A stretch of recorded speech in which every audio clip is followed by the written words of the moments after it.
a gravação antes que eu esqueça, né? Aí o pessoal fala, né, cadê a gravação? Então vamos lá. Pessoal, boa noite novamente. Hoje é dia 24 de novembro, terça-feira. Nós estamos aí fazendo aquele bate-bola para finalizar o nosso semestre, não é isso? Ah, beleza, Gerson, senhor Gerson. Vamos fazendo aí aquela finalização. Semana que vem já teremos a avaliação, né? Semana que vem, que é dia 1º, né? 1º de dezembro, né? Salvo não me engano, acho que é esse que é o começo das avaliações, né?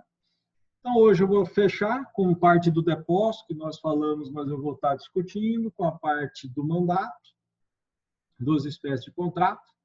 E aí, na sequência, eu já pego algumas questões, principalmente da hora do raciocínio, que é importante para nós, né? Vou dar umas dicas aí. A ideia é ter questões objetivas ou subjetivas, semelhantes à hora do raciocínio, né?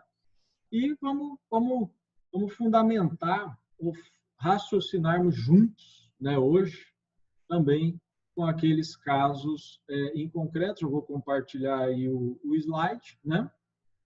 Todo mundo já sabe as nossas orientações quanto ao nome, imagem, né?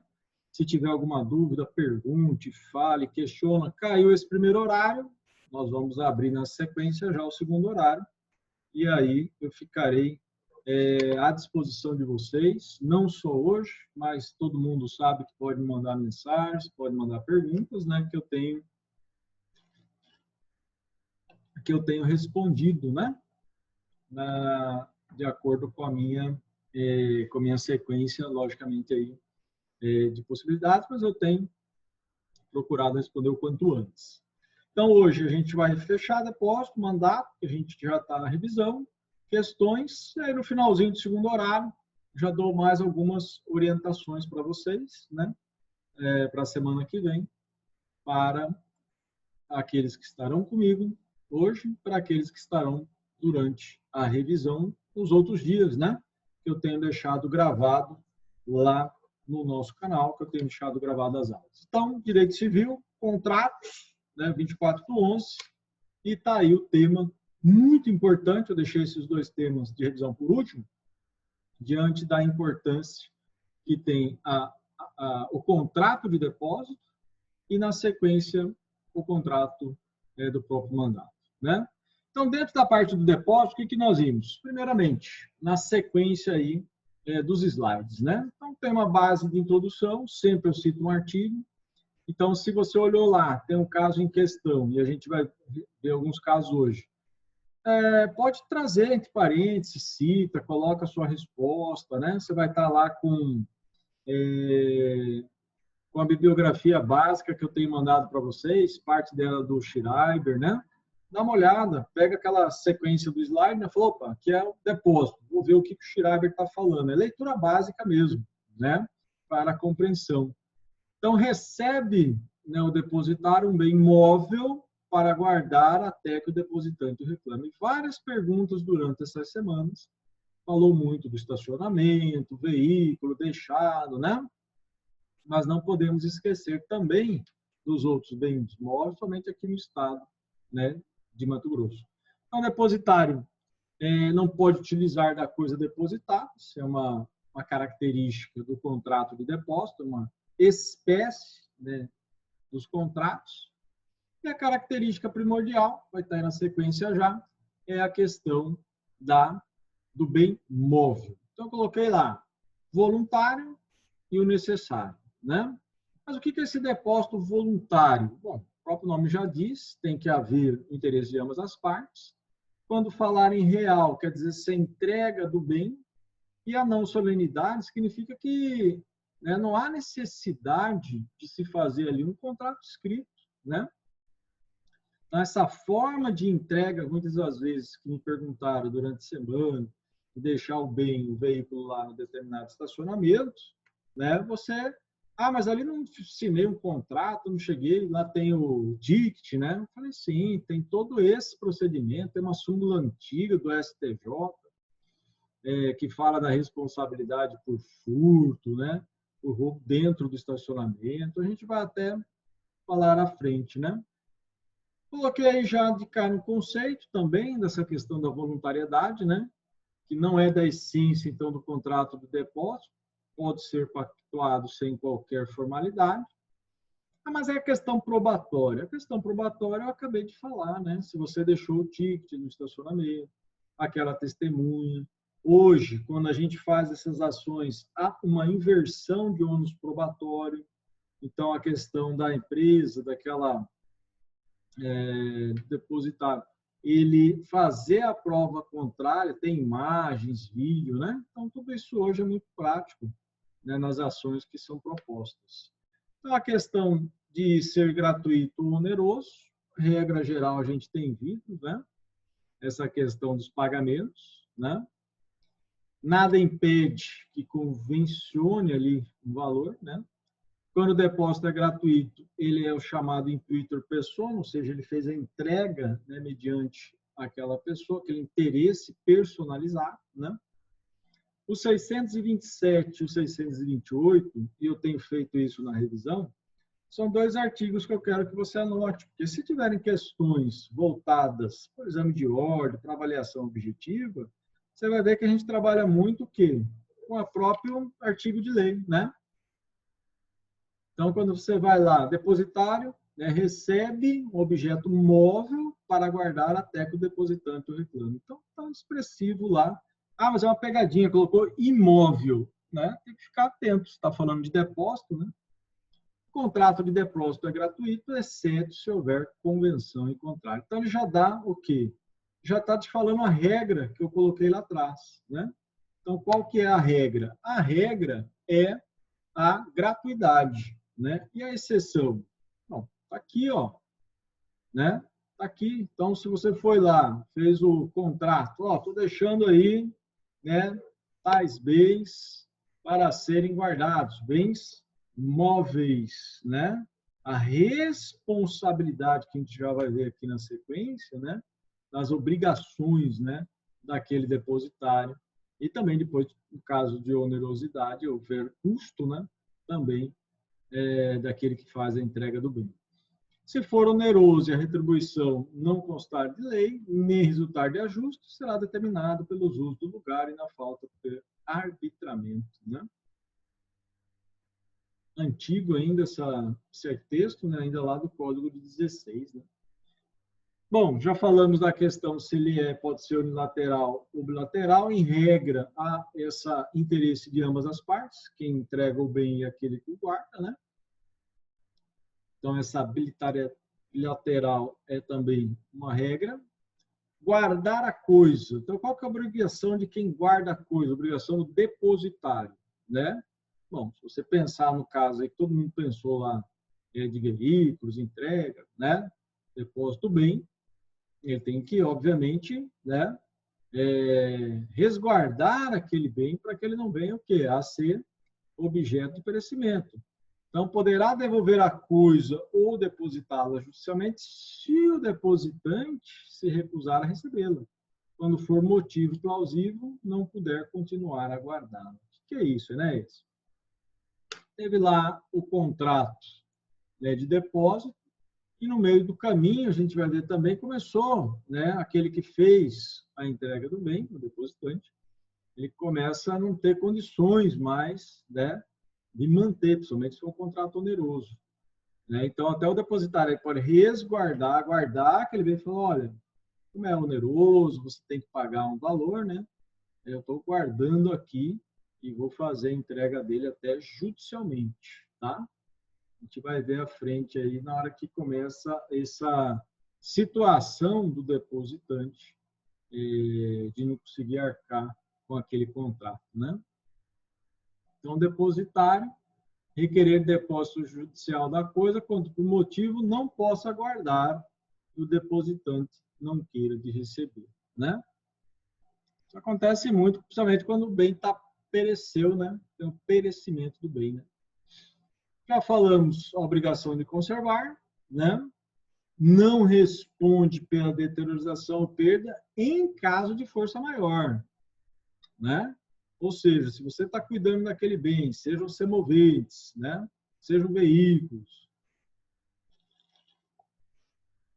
logicamente, se né, tiveram vários incêndios, né, que ocorreram aí, pode ser, né, uma perda ali de bens móveis que estavam sob a sua guarda, mas tem que demonstrar. Aí você vê essa inversão probatória, né? Então, nós estamos pensando em direito civil, responsabilidade civil, porque, né? E nós estamos pensando em obrigação, né? Então, nós estamos pensando civil, obrigação. Dentro da obrigação, eu estou pensando o quê? Nos contratos. Dentro do gênero contrato, eu estou trabalhando numa espécie, que é o contrato de depósito. Então, você vai escalonando esse raciocínio, e aí eu tenho dito muito isso, esse diálogo que nós conversamos, olhou para, né, a Constituição, eu estou falando da função social do contrato, que nós já pensamos lá atrás. Vocês estudaram lá dentro dos princípios, né?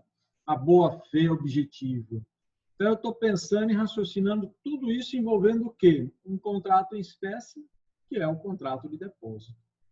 Mas eu não posso esquecer que eu tenho que estar olhando sempre para aqueles princípios, que foi um texto que na primeira semana que eu tive contato com essa turma, eu falei, olha, tá esse texto da Judite Martins, eu tinha lido, estudado muito aquele texto, até por um artigo que nós escrevemos lá, da disciplina em Direito Civil Contemporâneo, né? E era um texto muito rico, né, nos princípios dos contratos.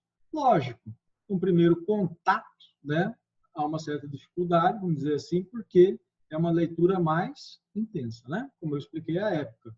Mas cuja base nós temos que estar sempre utilizando. Então, se nós pegarmos um caso, né, em concreto, um caso simulado, em que eu vá desenvolver aquele raciocínio, utilize sempre esses argumentos.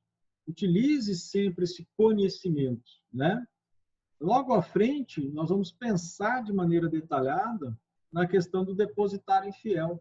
Poxa, quanto argumento eu vou trazer para pensar naquele artigo 650 e pouco lá, né, do Código Civil, que fala ainda da prisão do depositário. Vamos chegar lá. Mas eu quero que você pense sempre, né, envolvendo o direito civil, olhando para a Constituição, olhando, olha, a Constituição, se eu pegar o artigo 20 e 21 do Código Civil, que vocês estudaram lá na teoria geral, que fala, né, dos direitos da personalidade essenciais, né, para o nosso dia a dia. Então, esses direitos da personalidade, quando eu inicio o vídeo, eu falo, olha, né, já estou ressalvando a imagem, né, o nome. Por que eu faço isso? Porque é uma forma, né, de nós respeitarmos aqueles artigos do Código Civil que falam do direito de personalidade. Mas por que eu lembrei deles? Porque lá fala de um controle, no artigo 20 e 21, se você pegar aí, vai dizer, ó, conforme, bem pequenininho, ver ADI, não me lembro agora, ação direta de constitucionalidade, número 4815, se não me engano. 4815, é uma ação direta de inconstitucionalidade. Ou seja, nós partimos do direito civil, conversamos com o direito constitucional. Eu olho para o direito civil enquanto uma relação de contrato.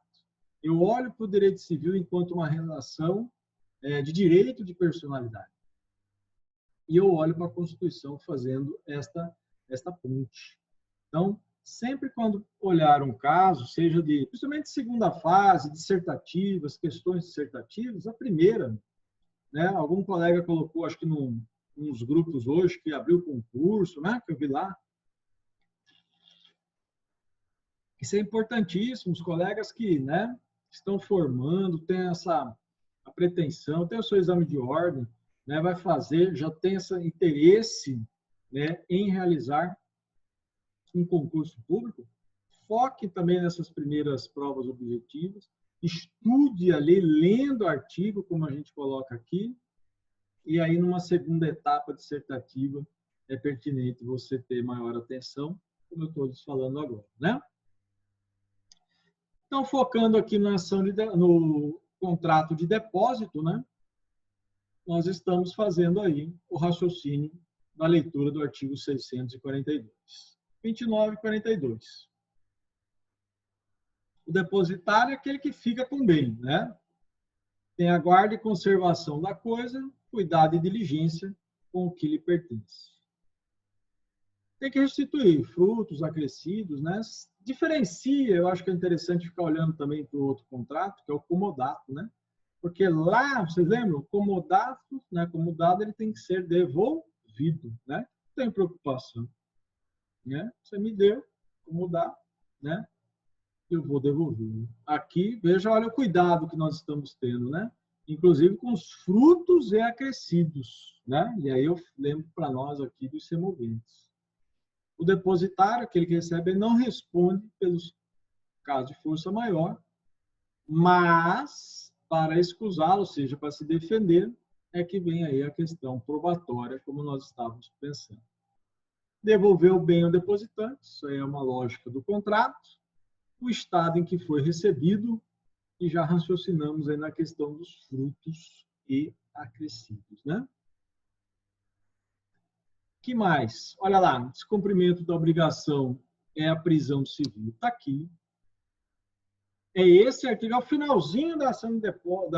Eu falo ação, pessoal, porque para mim eu sempre estou pensando em contrato com, né, com ação, na verdade, uma ação de conhecimento. Né? Uma ação pelo procedimento comum, né, como nós temos hoje na área de processo. Né?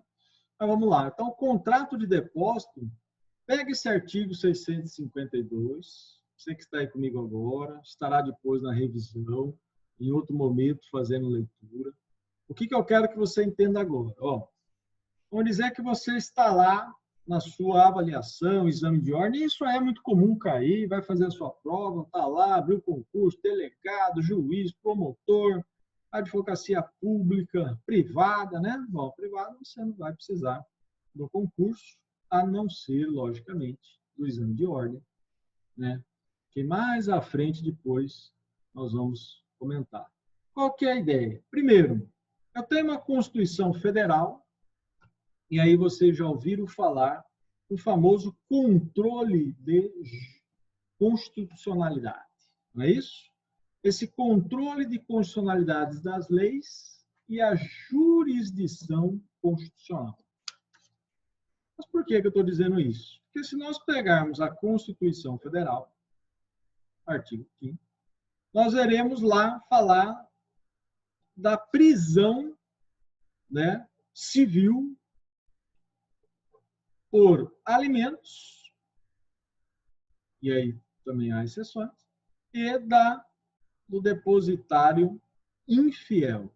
Né, mas isso já caiu, né? Já tem até a súmula vinculante, sim.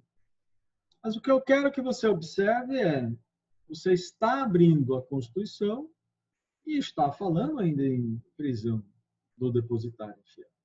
Eu estou lendo com vocês o Código Civil e ainda está falando que por descumprimento da obrigação de restituir o bem depositado é a prisão civil. O que está acontecendo aqui?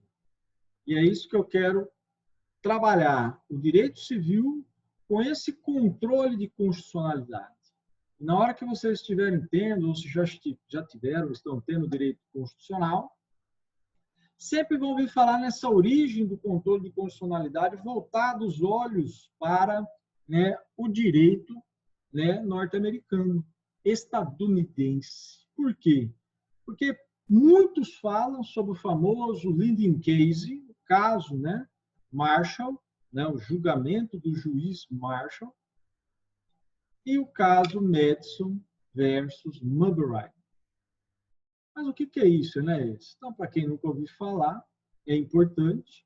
Nós, nesse momento, para quem está aí comigo e estará depois, é esse diálogo entre as fontes do direito civil, do direito constitucional, e aí nós vamos agregar com o Tratado de Direitos Humanos, também muito falado e pouco lido, Pacto de São José da Costa Rica. Por quê? Porque todo esse diálogo existe um raciocínio de fontes, como eu tenho dito, e já disse para dar uma pesquisada naquela doutrina de Eric Jaime. Eric Jaime, né, não é inglês, ele é alemão.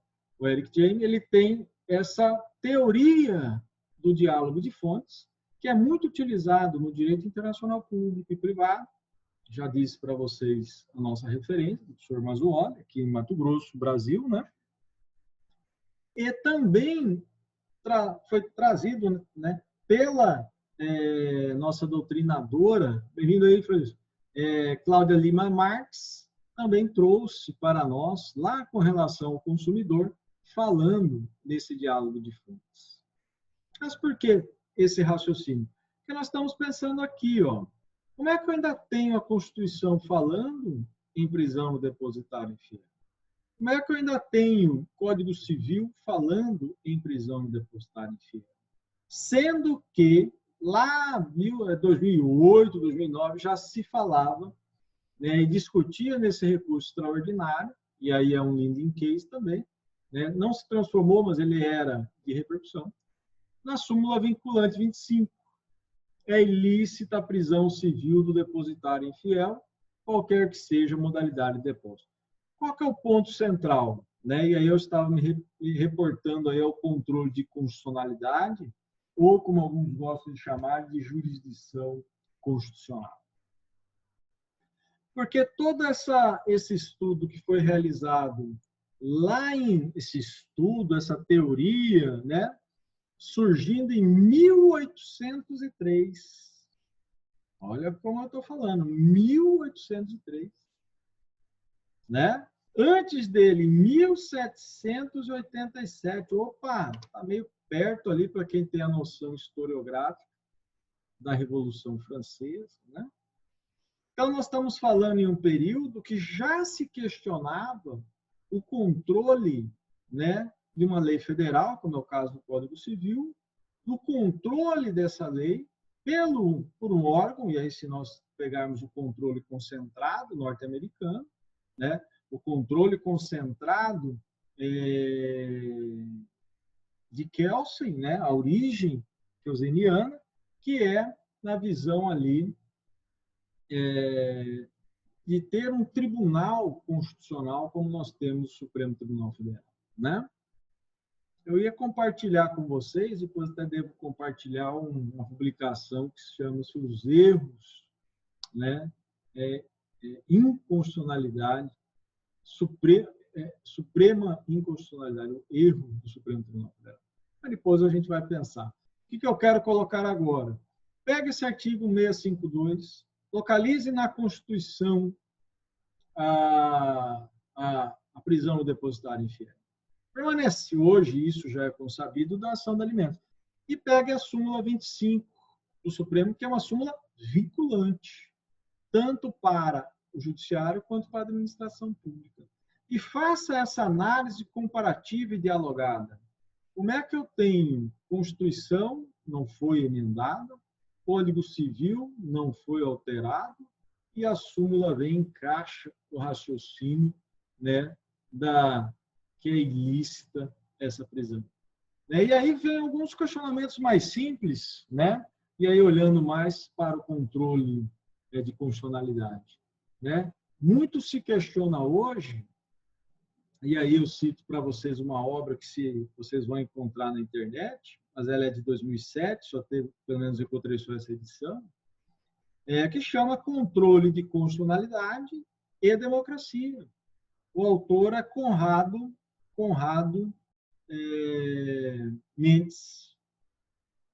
Conrado Mendes. Controle de constitucionalidade e democracia. Qual que é o questionamento? Ele faz vários na sua obra, mas qual que é o ponto central? Por que o controle dessa constitucionalidade, e agora eu estou falando do 652 do Código Civil, propriamente dito, por que esse controle é realizado concentrado no Tribunal Supremo? Por que desse questionamento? Ele faz vários. Por que esse controle não é realizado, por exemplo, pelo Congresso? Já que o Código Civil é uma lei federal e deveria passar, então, por esse filtro de constitucionalidade. E ele começa a questionar esse controle realizado num órgão monocrático, né? Por que monocrático, né? Lá tem 11 ministros, né? Porque também é um artigo que eu posso compartilhar com você, muito interessante. Mais de 87% das decisões de 2010 a 2019, e aí também vocês encontram na internet, chama As 11 Ilhas no Supremo Tribunal Federal, nesse sentido, né, o artigo, falando da supremocracia ou juriscracia, na ideia de ter essa decisão monocrática, mas de cunho meritório. Então, olha só, mais de 87% dos julgados, e ele pega, porque isso aí está disponível no Supremo, as decisões são monocráticas, não é do colegiado. E aquela decisão monocrática pode ser numa liminar de uma ação direta de inconstitucionalidade, pode ser numa cautelar, né? Pode ser numa ação de descumprimento de preceito, pode ser numa ação, né, originária do Supremo, a maioria são de ações diretas ou ações declaratórias, aonde liminarmente é concedido e durante anos e anos aquela liminar sustenta uma decisão monocrática e que muitas das vezes ela é referendada, né, pelo colegiado sem uma análise de discussão de mérito. Por que nós estamos dizendo isso? Vou repetir. Nós pegamos um artigo do Código Civil e dentro desse artigo 652, já no finalzinho lá do contrato de depósito, nós estamos destrinchando. Qual que é a finalidade disso? E você que está comigo agora, fique atento, e você que estará comigo depois, na revisão também, estudando. Quando pegar um caso, uma questão para dissertar, para discorrer, para fazer essa análise, né, da prisão civil do depositário infiel, da ilicitude, né? E aí eu falei nesse aporte dos tratados de direitos humanos, né, que é o Pacto de São José da Costa Rica. Só que a gente fala tanto do Pacto de São José, a gente fala lá do Linden Case Marshall, Madison versus Madurai. Nós falamos de várias situações e que muitas das vezes é da boca para fora, ou seja, estudar o Pacto de São José, ler pelo menos como é que ele foi, né, internalizado no Brasil, poucos de nós o fazemos, mas é importante ter o conhecimento desse diálogo, né?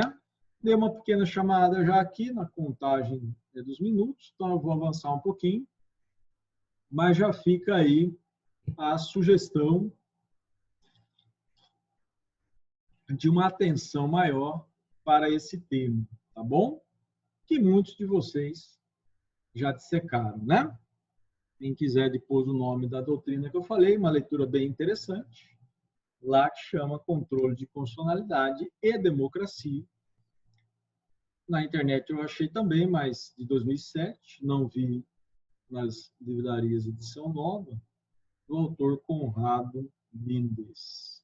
Aliás, ele vai discutir sobre prisão civil não iluminada. Ele vai discutir do porquê que nós vivemos hoje um controle concentrado em um órgão supremo e se esse controle, de alguma maneira, mitiga a democracia dentro do regime que nós vivemos. É um raciocínio bem interessante. Fica aí a sugestão de leitura, né? Na sequência, logicamente, o depositante que entrega o seu bem tem lá uma responsabilidade, né?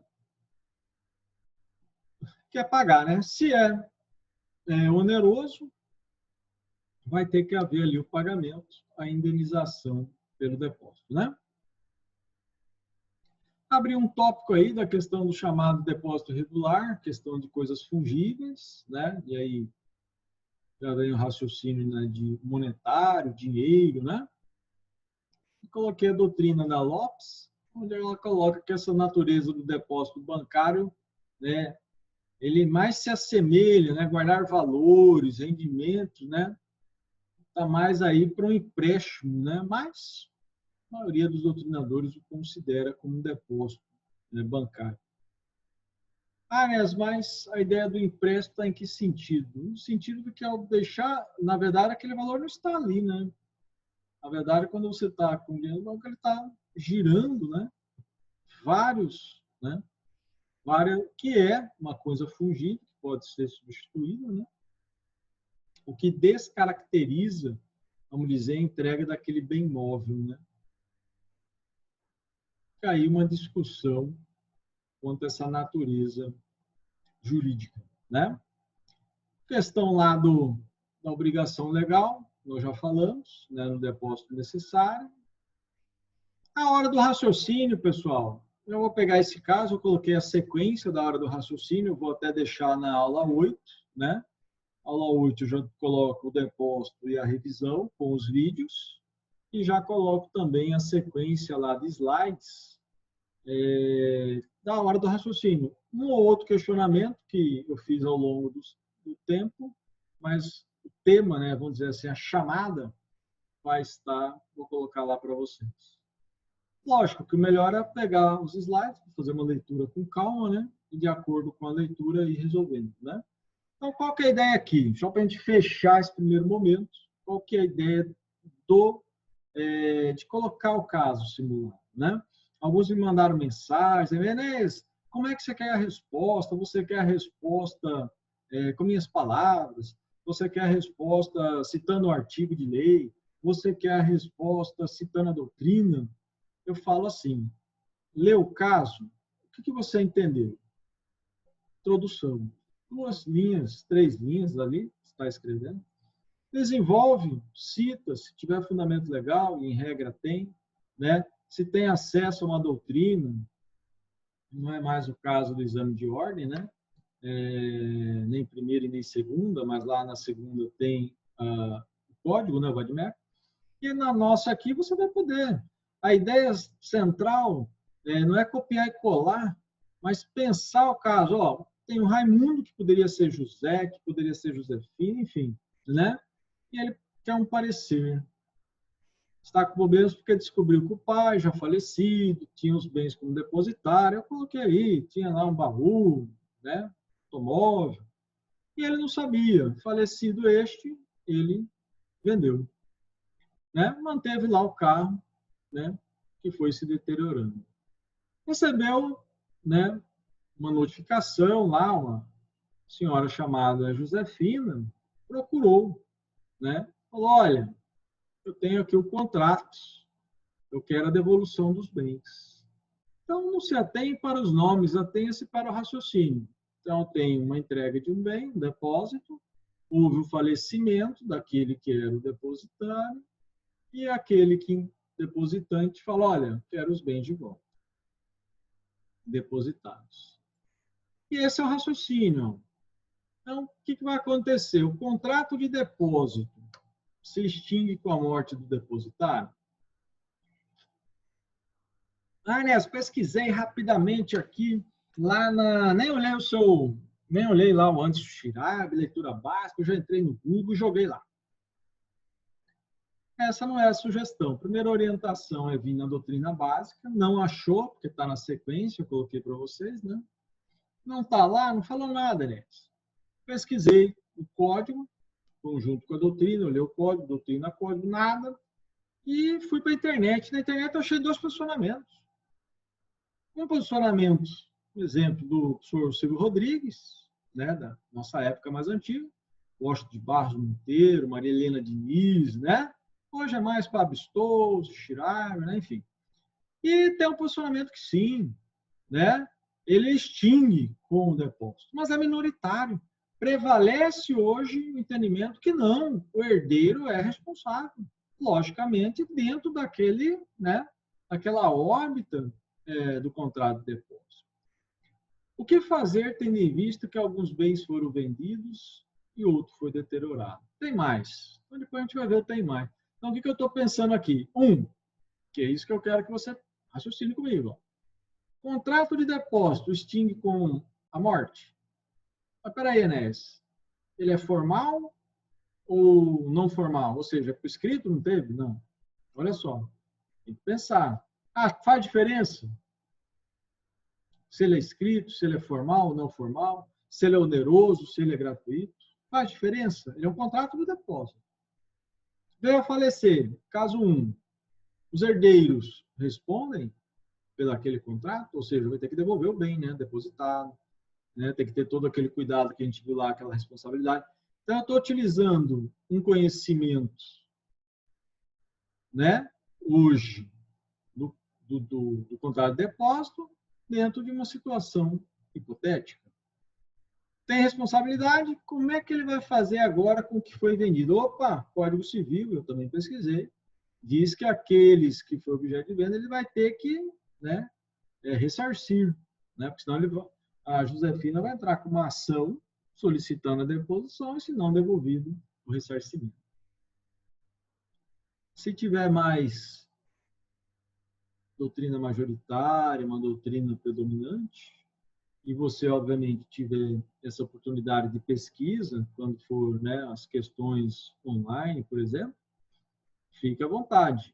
Não precise, a ideia, eu vou repetir, não é copiar e colar. Olhou, leu, interpretou, faz a famosa, né, interpretação ou paráfrase, né?